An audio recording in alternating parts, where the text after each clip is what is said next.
we are looking at the question what international university networks can do for IHAS, or basically in another perspective, what role IHAS can maybe play in international networks. And I greet all three speakers here, Stefan Karch, Clementina Kielak, and Katalin Oehler. Ms. Oehler, you can also switch on your camera now if you like. And without further ado, I have to say, you know, I always like these virtual backgrounds. So without further ado, I would then close my share and give the word to you. The floor and screen is yours.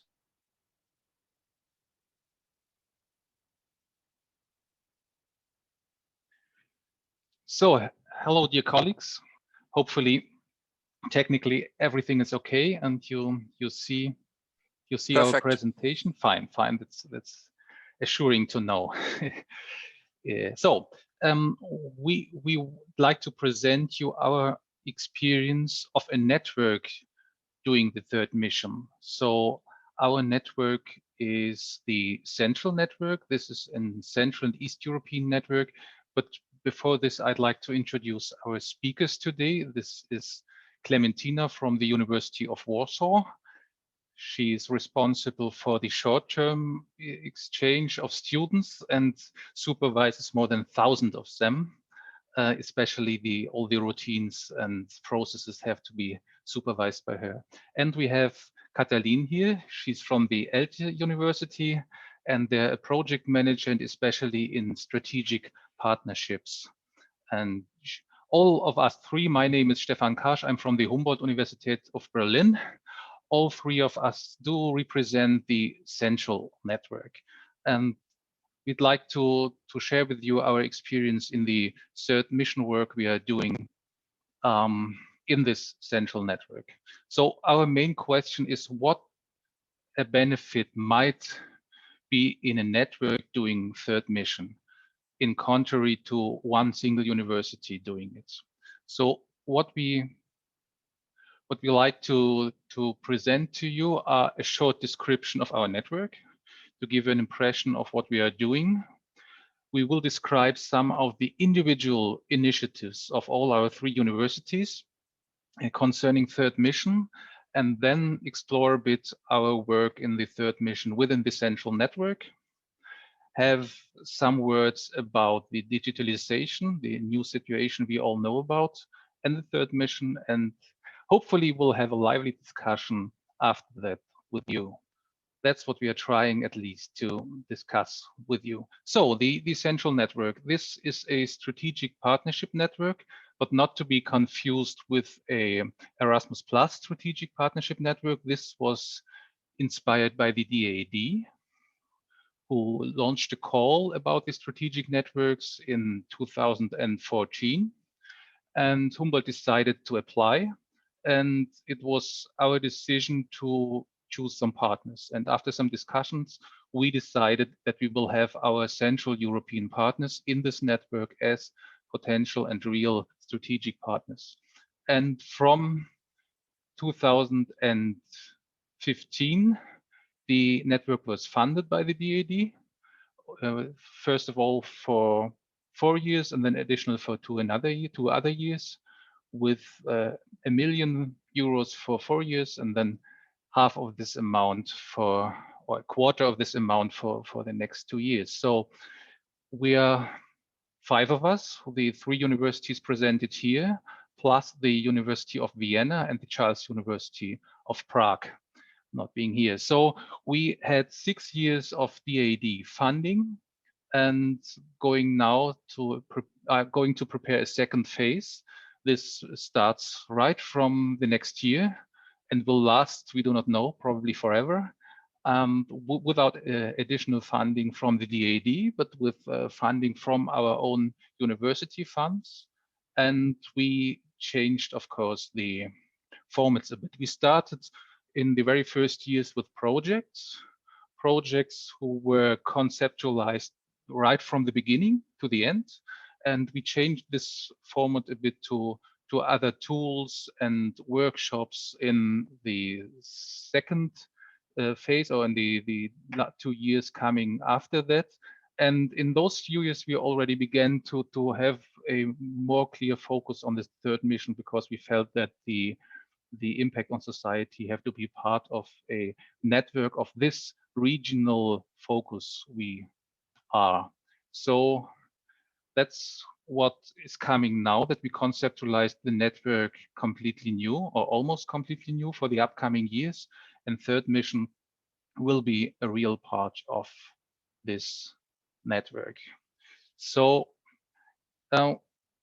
as was already said in the keynote, there are already a lot of projects going on who are already third mission. Maybe they are not labeled that way, but they are. And we will show you what our universities already do, our 3 universities, and then go further on and show you what the benefit might be for a network doing third mission. So Humboldt might be the first of these universities. And as you might imagine, we have a lot of public lectures going on. So because we are in the very heart of Berlin, not far away from the Brandenburg Gate, and we have about 1,000 lectures a year, so 3 per day. And this have to be organized and has a huge impact, of course, on society, had at least before Corona. We have speeches about Europe. We have celebrations about the Alexander from Humboldt Jubilee, 25th birthday, and a lot of things we have to organize, mainly through the international office, who have the lists of addresses, who prepare the guests and the speakers, and that's already done for a long time. And at the same time, we help refugees. I won't discuss this in detail, it would be a bit later, but it's initiated or inspired by the Alexander von Humboldt Foundation, who, at least in Germany, launched a program supporting refugees. And we can, at least 1 or 2 of them, give every year a full scholarship for doing research and living in Germany. And the probably most important part is our share in the public libraries. So at least our university library, which is a great and fascinating building, is open for the public, and everyone can join who is registered in Berlin, can join, read, and lend books if she or he likes. And that's, of course, an important impact. And our librarians have to be aware that they are not only for a scientific community, but they are working for the public of the whole city of Berlin.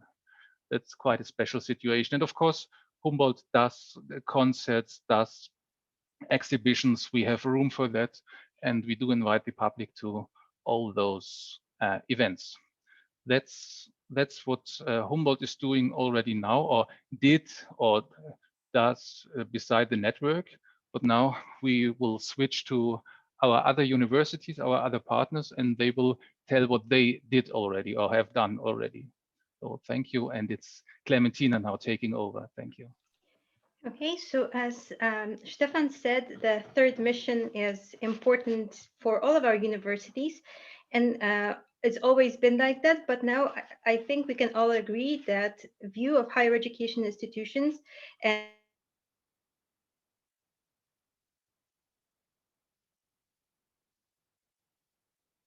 Oh, I'm afraid that Clementina was turned off by electricity. Maybe Catalina can take over. Hopefully Clementina will return. Yes, then I take over and start to talk a little bit about ELTE's third mission activities. At Eötvös Loránd University, we have now a third mission strategy office, which is a recently established unit. And it has a main task of giving a frame for all the third mission activities at the university and the actions and initiatives happening at the faculties and the different administrative units who were dealing these activities before and currently, like the Innovation Center and they defined main strategic areas for our third mission activities. These areas are innovation. I can give you an example for that. It's called the Social Innovation National Lab, and this is quite a new initiative to deal with societal impact and social innovation in Hungary, and this is an initiative by the Maintainer Ministry. And the other strategic area is new technologies, sustainability and climate protection. We have a project together with our European universities initiative partners. It's called UniEco, and it is a project on sustainable education. The other strategic area is digitization. There is also a national lab coordinated by our university on this field. It's called the Digital Heritage National Lab. And other areas are the economic competitiveness and strategic business relations. And an example for this is called the Hungarian Startup University. That's an initiative in this field. And I give back the word for Clementina because she returned. I'm very sorry. I disappeared for a second. I don't know what happened. I don't know where I was cut off because I continued speaking. What I wanted to say was that we can all agree that the knowledge triangle changed to a knowledge square. So now it's research, innovation, education, and service to society. And each one of us has service to society embedded into the mission of the university. And 3 examples I chose from the University of Warsaw are the volunteer center. In most universities, there is something of that nature. But what I think is important here, what I want to stress is the internationalization of that. Because we believe that internationalization should be embedded in all activities of the university. So not only are there international volunteers doing programs within the center, but also the center itself is involved in international projects in order to bring collaboration into volunteer activities within the city of Warsaw and the region. So that's the first example. The Center for Cooperation and Dialogue is a bigger umbrella for different initiatives reaching out to society within the university.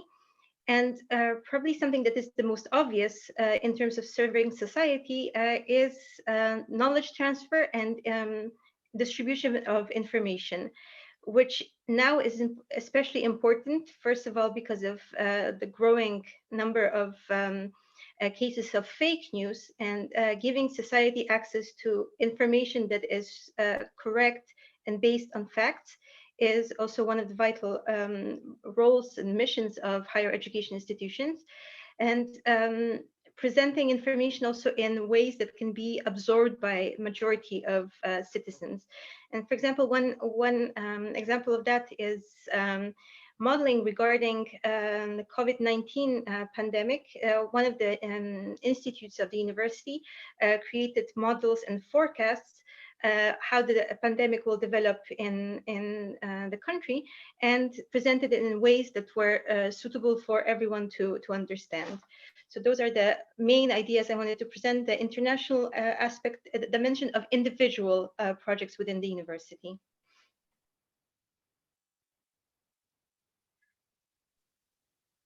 So yes, with Katalin, please. Okay, yeah.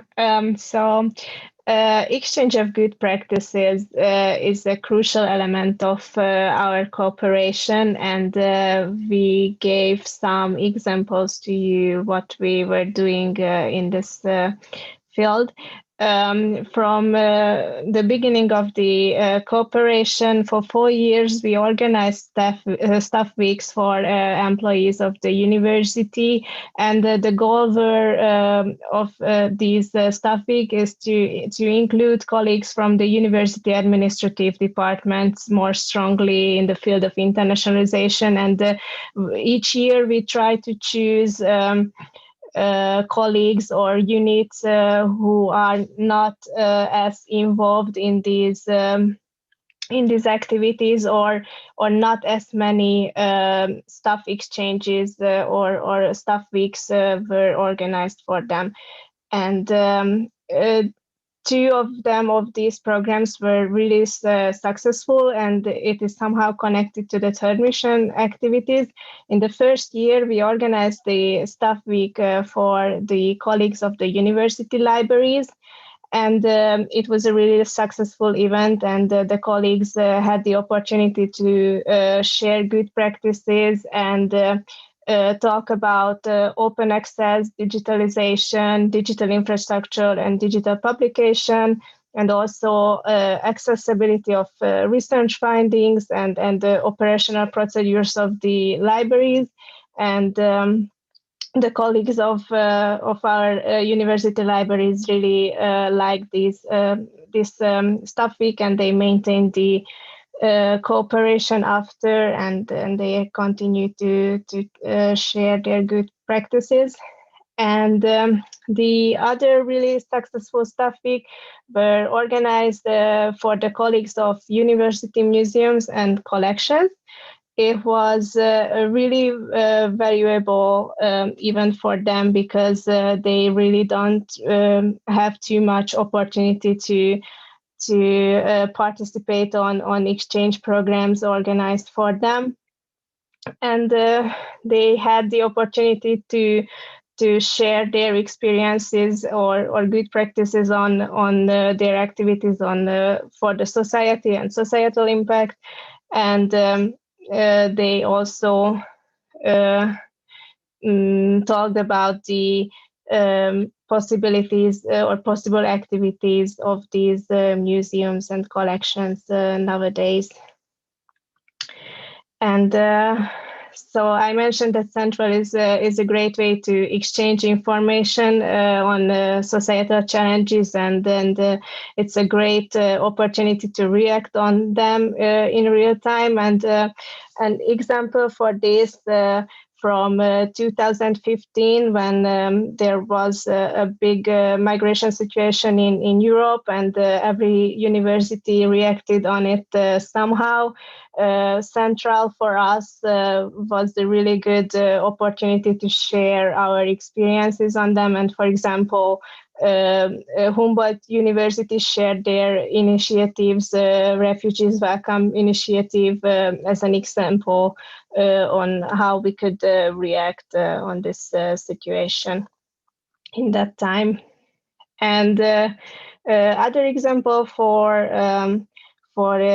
sharing good practices or exchange of information, as I mentioned, the Third Mission Strategy Office is a recently established unit at our university, and they immediately seek for good practices, and Central was a good connection or a good opportunity to connect them easier. So our third mission offices and units, and they could share their best practices. And for example, the competency map of ELTE is very much inspired by the same tool of Humboldt University. Okay. Next slide, please. Okay, and Katalin was describing mostly initiatives at the policy or administration level, whereas Central is also or mostly about connecting young researchers. We focus mostly on young researchers, PhD students and up, and their academic and their research work. So in those workshops, the project, the societal impact element has already been included. And in some of the ongoing projects, for example, on urban sociology, big cities, as we are, what also sets us apart, we are all located in the capitals of our countries, collective memory and history, and there are research projects which have already included some aspect of reaching out to society. Okay. As the pandemic put the existing projects on hold this year, we had the opportunity to really start thinking on the future and what we would like to do on phase 2 of Central Network. And one of them, which would really boost our social engagement, would be this biannual theme, which would have a really regional focus, and it is connected to societal and political questions. We will choose this every time, keeping in mind societal and political relevance. And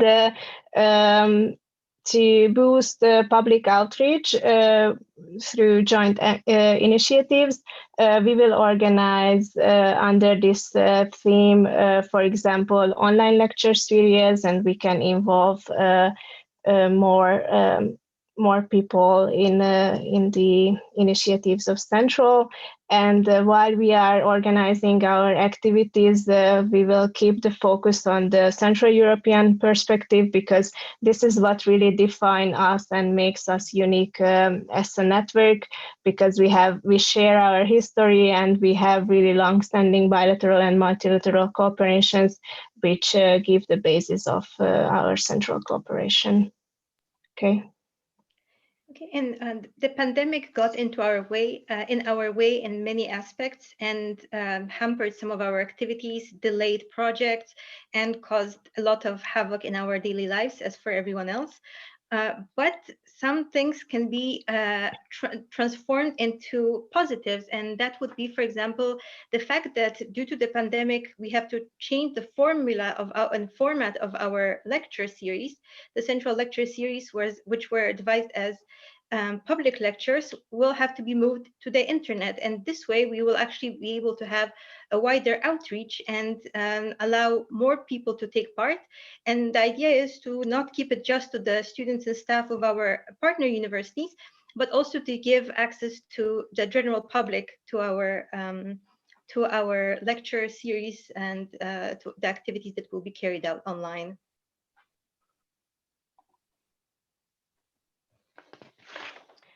And this is our last slide, talking about a little bit of the future.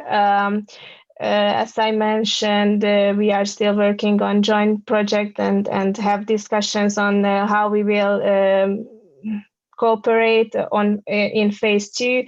And the main idea is that Central will act as an umbrella for the joint activities of our universities. And as service to society is a very broad topic, it gives us the opportunity to involve several units of our universities who are working on different aspects of this topic and on different projects. So we will have many opportunities to have joint projects and in the field of service to society. And we will seek for external funding in the future beside our core funding. And we find it really important to seek for national sources. And also, I can mention as an example for Erasmus Strategic Partnership fundings. As I mentioned before, exchange of good practices is a core element of our cooperations, because having 5 experiences is always better than only have one. We will really keep and further develop in the future and encourage most of our units to participate in our activities and exchange of good practices. So thank you both, Katalin and Clementina. And I just want to sum up a bit. We had a central question: what is the benefit of a network? And to continue Katalin's idea, so it's new territory for all of us. And so the exchange of experiences is quite important for newcomers as us. And that's a real help for all of the participants of this network. And to remind of an idea which was spoken out already during the keynote. So every global challenge has a local solution, at least, and the Central Europe network can can share some of those solutions if they look at the different conditions at their states and academically discuss those possibilities.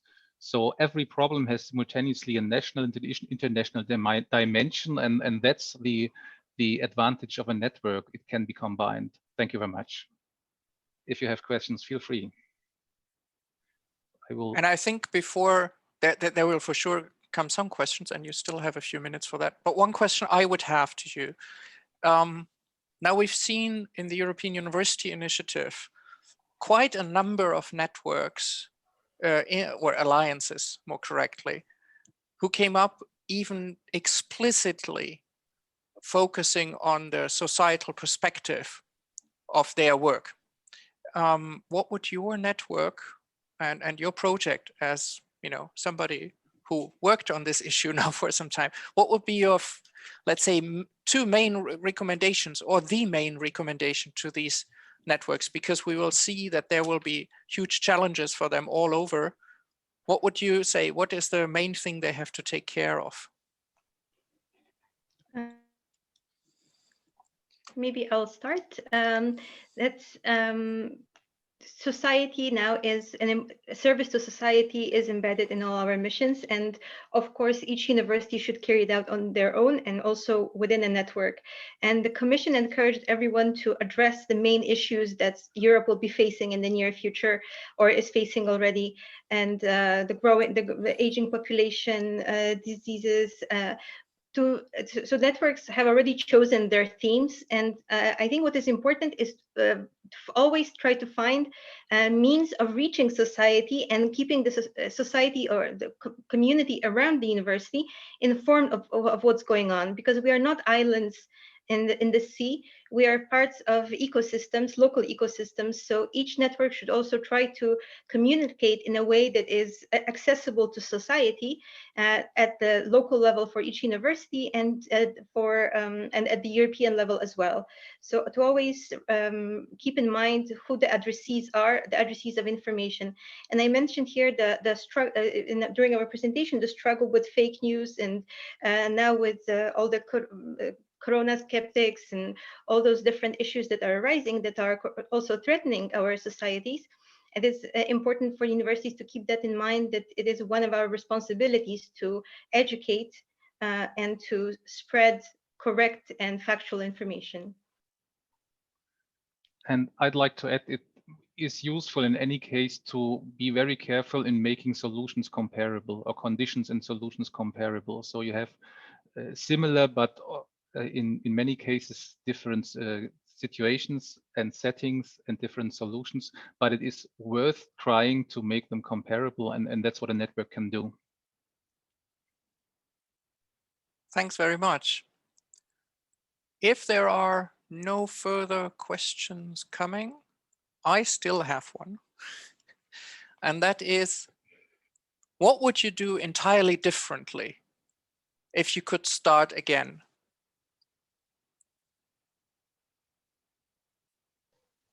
If I may, I'm involved in this cooperation since the beginning, and I would say we would put more emphasis on PR and communication of our network, because it was always a little bit of struggle to get familiarized our cooperation with the academic community of our universities. And also through this to also get more and more people on board, because there are always some units within the university, some faculties that are very much involved in internationalization, that are dealing with that on a daily basis, have it embedded in everything. And there are always some units which are kind of resistant, and to always try to find ways to reach those and to get them involved. Because seeing transformation from a bystander into an active player is probably one of the most satisfying feelings in our jobs. Thank you very much for that. And indeed, I think it's always the old rule. You do not only have to do good, you also have to talk about it well. So thank you very much for your presentation and your session.